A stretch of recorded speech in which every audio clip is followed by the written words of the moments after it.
Grabe ang ira pag-doubt. Diba? When it comes to food, and mana, ang tubig. Kadamon ira mga reklamo. Nag-create pahirahin ira mga gods. Ngan, an ira mga fearhan mga giants. Even in rebellion, God stayed even when they don't deserve it.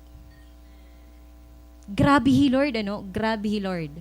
As in, grabe He Lord. Naya kanina Nehemiah 9:19. Because of your great compassion, you did not abandon them in the wilderness.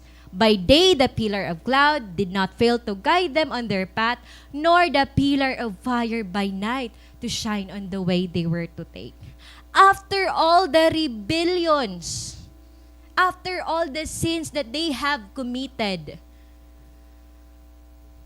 waray ni Lord tanggala ang presence.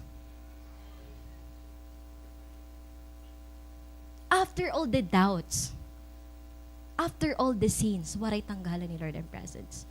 Ngayon, it's something personal ha atin. Ano, grabe yung ka-amazing ni Lord.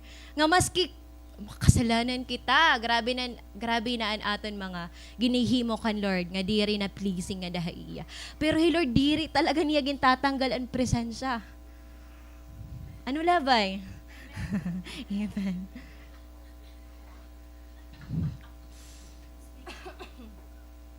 So God, ito He Lord, ka-faithful. So if you feel like you are in a wilderness, you're in a dry land, you feel like diri mo nababatean He Lord, nafe-feel He Lord, bugto He Lord, aadala. He is actually ahead of you. Adiya ha front ni mo. He never leaves you nor forsakes you.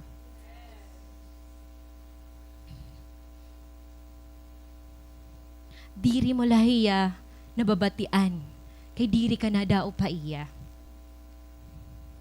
Nagtitinago kala. There were also moments of warning, pero waray ni Lord